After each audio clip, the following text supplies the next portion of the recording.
ఆదిత్య, ఆదిత్య. ప్రియా, వాడికేం కాలేదు, నువ్వు భయపడకు. అవునమ్మా, వాడికేం కాలేదు.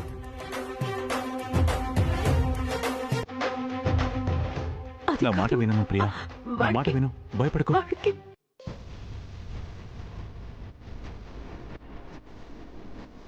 అమ్మా, మీకు జన్మ జన్మలకి రుణపడి ఉంటానమ్మా.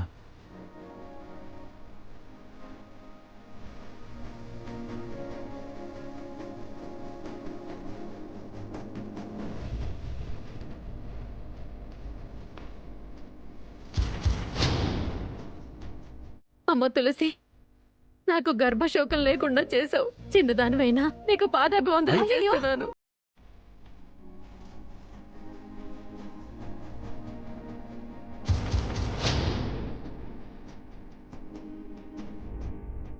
పెద్దవారు మీరు నాకు దండం పెట్టడం ఏంటి?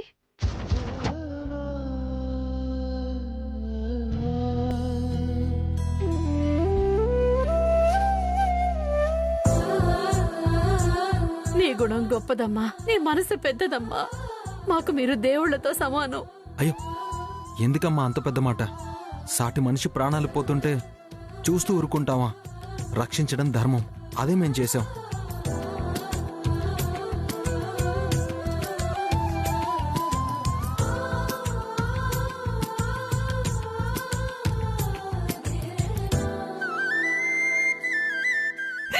ఆదిత్య, ఆదిత్య, ఆదిత్య, నీకేం కాలేదుగా?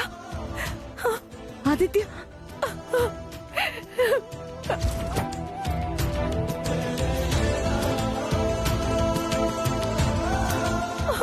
అయ్యో, తలకి దెబ్బ తగిలిందా? అయ్యో, ఏంటిది ఓవర్ యాక్షన్ చేస్తోంది?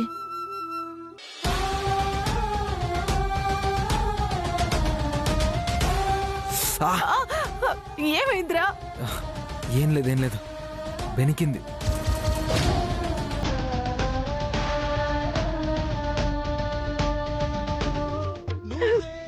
నీకేమైనా అయితే నేనేమైపోతానురా?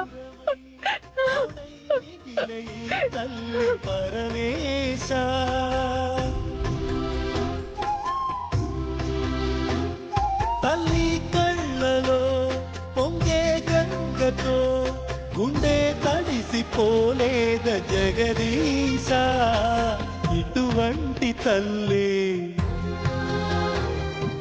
నీకుంటే ఈశా.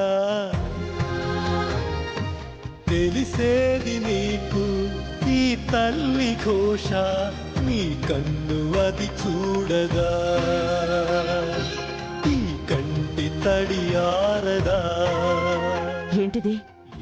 కన్నతల్లి నేనైతే ఇదో కన్న బిడ్డలా ఓవర్ యాక్షన్ చేస్తోంది. పరమేశ నీ వరము పొంది నటన నటన. ఈ కన్న తల్లి తన శ్వాసతో బంధమల్లి.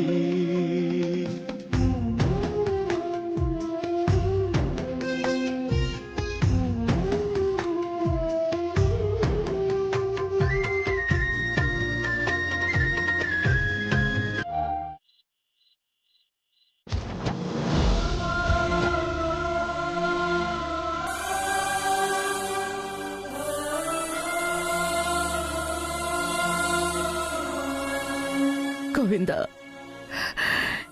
నా బిడ్డకి ఎలాంటి ప్రమాదం జరగకుండా కాపాడ. నీ దయ ఎల్ల కాలం ఎల్ల వేళలా ఇలాగే ఉండాలి స్వామి. మమ్మల్ని మా కుటుంబాన్ని చల్లగా కాపాడుతూ ఉండు తండ్రి.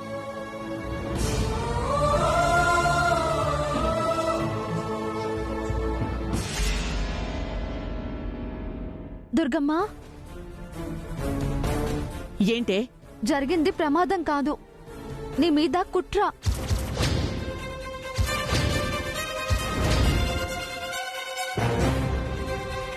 కుట్ర? ఆ కీర్తికి నీ మీదెక్కడో పగుంది. ప్రతీకారం తీర్చుకోవడానికి నీ మీద కక్ష కట్టింది.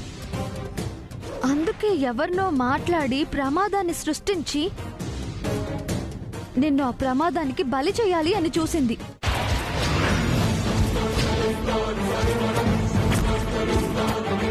అవునా? అవును మావయ్య. నేను నమ్మను. అయినా నా మీద దానికేంటి కక్ష? నమ్మను, ఇది అబద్ధం అంటే కుదరదత్తయ్య.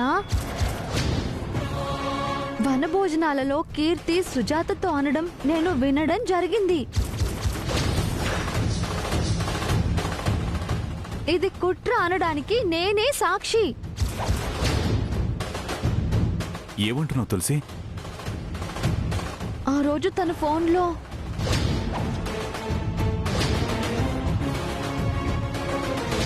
మీరు ఫ్లెక్సీలో ఉన్న దుర్గమ్మనే కదా వేసేమంది? అత్తనేసేమంటారా, కోడలు వేసేమంటారా, లేకపోతే ఇద్దరినీనా?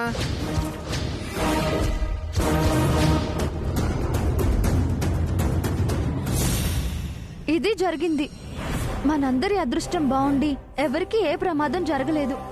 అంతా క్షేమంగా బయటపడ్డాం. అవునా? ఇంత కథ ఉందా? మీరుండండి. ఇది కట్టుకథలు చెప్పడం, మీరు అవునా ఇంత కథుందా అని ఆశ్చర్యపోవడం ఆపండి. చెయ్యాల్సిందంతా ఇది చేసింది. ఆ కీర్తితో పందెం కాసి దాన్ని రెచ్చగొట్టింది. వాణ్ణి నానా ఇబ్బందుల్లోకి నెట్టింది. ఇప్పుడు ఇది నంగనాచెల్లాగా తప్పుకుంటూ నింద నా నెత్తిన వెయ్యాలని చూస్తోంది. నింద ఏంటత్తయ్యా? నింద? నీ మీద నింద వేస్తే నాకొచ్చే లాభం ఏంటి? నన్ను చెడు చేసి నువ్వు మంచిదాని వనిపించుకోవటం. దోషం నీదైతే పాపం నా కంట కట్టాలని చూడటం. ఎందుకత్తయ్యా? ఎందుకు అంత తెలిసి కూడా ఇలా మాట్లాడతావు? ఇప్పటికైనా మారత్తయ్యా. మారకపోతే ఇలాగే ఉంటే ప్రతిసారి భగవంతుడు మన పక్షాన ఉండడు. జాగ్రత్త. ఏయ్, ఏంటి నన్ను హెచ్చరిస్తున్నావు? ముందిక్కడి నుంచి బయటికెళ్ళు. ఎందుకు దుర్గా? మన మంచి కూర చెప్తే దాని మీద ఎందుకలా విరుచుకుపడతావు? మీరు ఆగండి. ఏయ్, నువ్వు వెళ్ళవే, వెళ్ళు.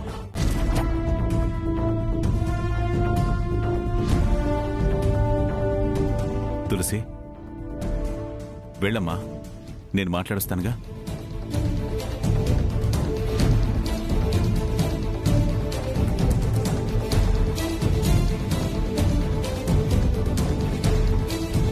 ఏంటి దుర్గా ఇదంతా? ఇదంతా లేదు, అదంతా లేదు. ముందు నా ప్రశ్నలకు మీరు సమాధానం చెప్పండి. ఏం ప్రశ్న, ఏం సమాధానం? ఇది నిన్న మొన్నటిదాకా ఎవరు కూతురో తేలకుండా ప్రియా కూతురు మేనకోళ్ళు అని మీకు తెలిసినట్టుగా చాలా బాగా డ్రామాలాడారు. దాన్ని నెత్తిన మోసారు. మాట పన్నివ్వలేదు. అయిపోయింది సరే, దాన్ని ఇంకా ఎందుకండి వెనకేసుకురావడం? అది చెప్పేది కరెక్ట్ కాబట్టి. ఓ అలాగా? అయితే దేనికి కరెక్ట్ గా సమాధానం చెప్పండి. దేనికి? ఆదిత్యకి జరిగిన దానికి ప్రియా అంతలా ఏడ్చి ఏడ్చి స్పృహ కోల్పోవాల్సినంత అవసరం ఏంటి? అంత ప్రేమ వాడి మీద ఆవిడికెందుకు? ఏం పిచ్చి ప్రశ్న ఇది? పిచ్చి ప్రశ్న అని పిచ్చిదాన్ని చేసే ప్రయత్నం చేయకండి. దాటేకుండా సమాధానం చెప్పండి. ఏం చెప్పమంటావు? ప్రేమగా చూస్తుంది. అన్నయ్య కొడుకన్న అభిమానం, మేనల్లుడని రక్త సంబంధం. అల్లుడిగా కాకుండా కొడుకులా వాణ్ణి ఎత్తుకుని తిరిగింది. గారాబంగా చూసింది. అతకడం లేదు. ఇరుగు పొరుగు వాడీడు వాళ్ళు చాలా మంది పిల్లలున్నారు. చాలా మంది. వాళ్ళందర్నీ ఎత్తుకుంది కదా. వీడి మీద ఎందుకు అంత ప్రత్యేకం? అందరూ తన అన్న కొడుకులు కాదుగా. అన్న కొడుకే గాని సొంత కొడుకు కాదుగా. అంత స్పృహ తప్పి పడిపోయేంత కారణం దాందే ఉంది. దాని ప్రేమ అటువంటిది. దొంగ ప్రేమ, కపట నాటకాలు అని నాకెప్పుడూ అనుమానమే. నీ అనుమానం తీర్చడం ఆ దేవుడి వల్ల కూడా కాదు.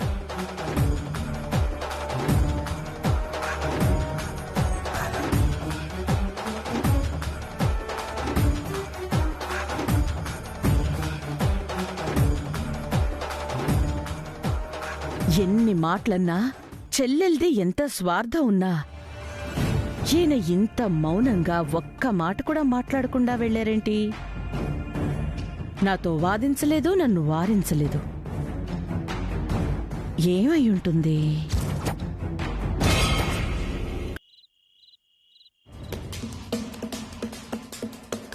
వాళ్ళ ప్రాణాలకు తెగించి నీ ప్రాణాలు కాపాడారే ఆదిత్య, తులసి, దుర్గ గారు. నీకు పునర్జన్మనిచ్చారు వాళ్ళు. తనే ధైర్యం చేయకపోతే నువ్వు నిలువునా కాలి బూడిదయ్యేదానివి.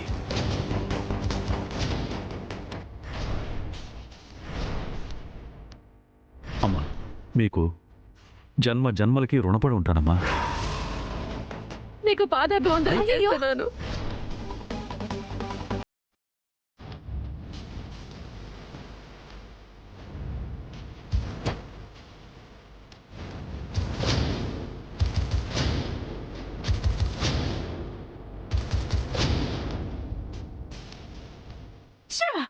చూడు, ఆవేశం అనర్థాలకు దారితీస్తుందనడానికి జరిగిన సంఘటనే సాక్ష్యం. ఇకనైనా పగలు ప్రతీకారాలు మానుకో. ఆ విషయం దీనికి ఈ ఊరొచ్చిన దగ్గర నుంచి చెప్తూనే ఉన్నాను, వినిపించుకుంటేగా. మంచివాళ్ల మీద కక్షగట్టి కత్తి దూస్తే అది మనకే ప్రమాదం. గాయం మనకే అవుతుంది. నాకు తెలిసినంత వరకు తులసి తప్పేం లేదు. నువ్వే రెచ్చిపోయి తనని ఏదో చెయ్యాలి అనుకున్నావు. ప్రాణాలు తీయాలనే దాకా వెళ్ళింది. అందుకే నీ ప్రాణాల మీదకొచ్చింది. మంచి మనసున్నాళ్ళు కాబట్టి వాళ్ళ ప్రాణాలు అడ్డేసి నీ ప్రాణాలు కాపాడారు. మన ఆలోచనలు చెడ్డవైతే మనకి చెడే మిగులుతుంది. నా మాట విని ఇప్పటికైనా మారు కీర్తి. నేను మారను. నా పగ చల్లారందే, నా ప్రతీకారం తీర్చుకోందే. నేను మారను.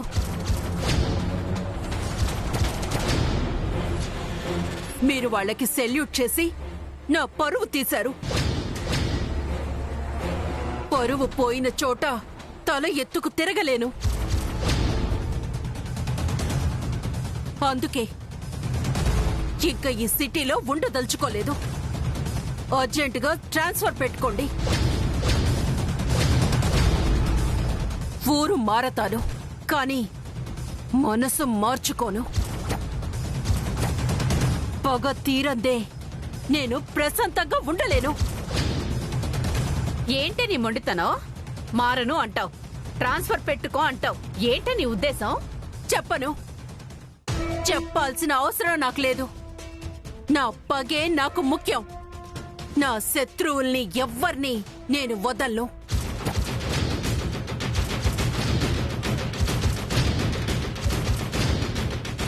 నా పంతం నాదే, నా శపథం నాదే. ఎవరిని పంపాలో వాళ్లనే పంపుతాను. నా శపథాన్ని నెరవేర్చుకుంటాను.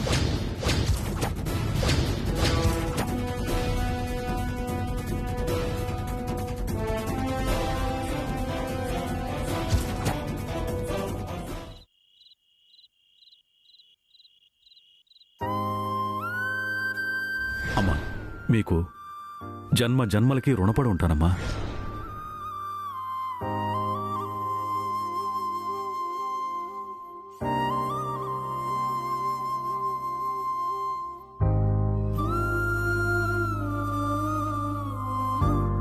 టాబ్లెట్ వేసుకో.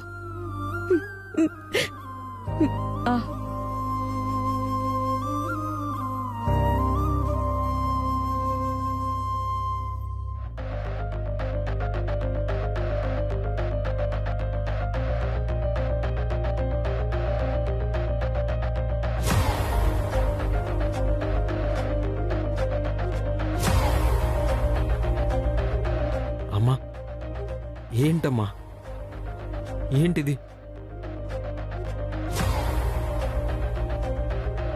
సారీ నాన్న. కీర్తి నన్ను చంపడం కోసం ప్లాన్ వేసింది, కానీ దాని ప్లాన్ సక్సెస్ అవ్వలేదు. నేను బయటపడిపోయాను, కానీ నువ్వు నన్ను మాత్రమే కాదురా, దాన్ని కూడా కాపాడావు. శత్రువు కూడా ప్రాణం పోసావురా. దానికి దానికి ఇంకో జన్మిచ్చిన వాడివయ్యావు. ఈ అమ్మ ఈరోజు ఇలా కూర్చునుందంటే అది అది నువ్వు పెట్టిన భిక్షరా. అమ్మా, సారీ నాన్న, సారీ.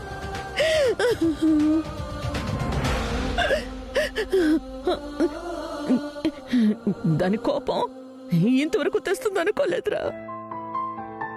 నన్ను నువ్వు కాపాడినందుకు నీకెలా కృతజ్ఞతలు చెప్పుకోవాలో నాకు అర్థం కావటం లేదురా. తల్లి కొడుక్కి కృతజ్ఞతలు ఎలా చెప్పుకోవాలని అడగడం ఏంటమ్మా? జన్మ జన్మలెత్తిన తల్లి రుణం తీర్చుకోలేనిది అంటారు. అలాంటి తల్లికి ప్రమాదం జరిగితే రక్షించుకోవడం కొడుగ్గా నా బాధ్యతమ్మా. ఒక కొడుగ్గానే కాదు, పోలీస్ ఆఫీసర్గా ఆపదలో ఉన్న వారిని రక్షించడం నా బాధ్యత. అందుకే అమ్మా, ఆవిడ నన్ను ఇబ్బంది పెట్టిందా, నిన్నిబ్బంది పెట్టిందా, నాకు శత్రువా నీ శత్రువా అని నేను ఆలోచించలేదమ్మా. కాపాడడం ధర్మం కాబట్టే కాపాడాను.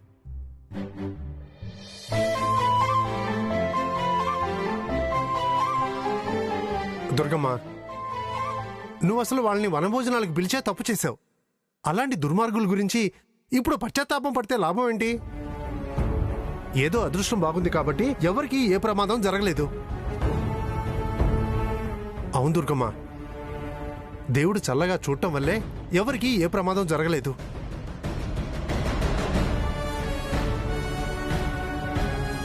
మంచి వాళ్ళకెప్పుడు దేవుడు మంచి చేస్తాడు అంటారు. దానికి ఉదాహరణే ఇది.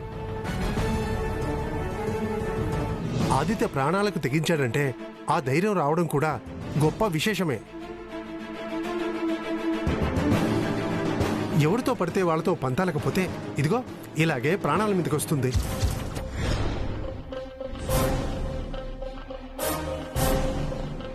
మాయా, వదిలే, అయిపోయింది కదా. అసలే అమ్మ ఫీల్ అవుతుంది. ఇప్పుడు ఆ టాపిక్ ఎందుకు చెప్పు?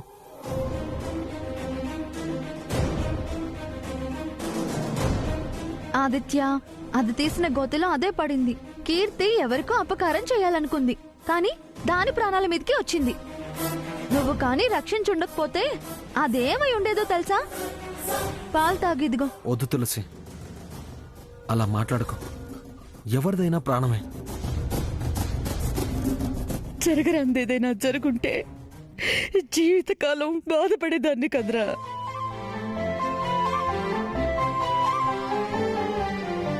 అమ్మా, అమ్మ ఏం కాలేదని చెప్తున్నాను కదమ్మా. అయ్యో, ఇవన్నీ ఇది చిన్న చిన్న దెబ్బే. నేనంతా బానే ఉన్నాను కదా. ఏమైందని ఇప్పుడు? అయ్యో, ఏం కాలేదని చెప్తున్నాను కదా. చిన్న చిన్న గాయాలే ఇవి.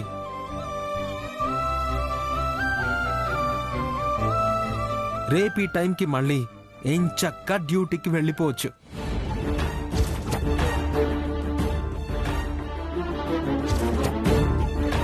ఏంటి, డ్యూటీకి వెళ్తావా? ఏంటమ్మా, ఈ చిన్నదానికే డ్యూటీ మానేయాలా? వద్దురా, నీకు పూర్తిగా మాని ఈ మచ్చలన్నీ పోయే వరకు నువ్వే డ్యూటీకి వెళ్ళకురా. నీకన్నీ నేను దగ్గరుండి చూసుకుంటానురా.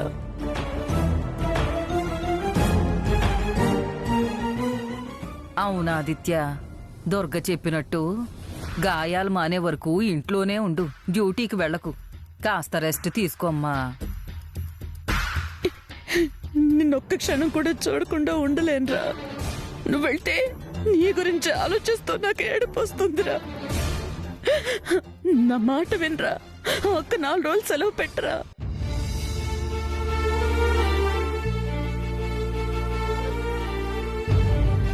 అయ్యో, అవసరం లేదమ్మా.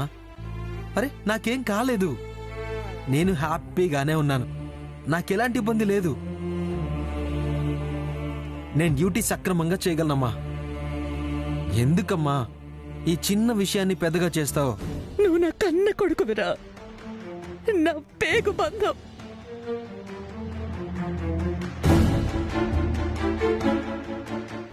నీ ఒంట్లో నలతైనా నీ కంట్లో నలకైనా నేను భరించలేనురా, తట్టుకోలేను.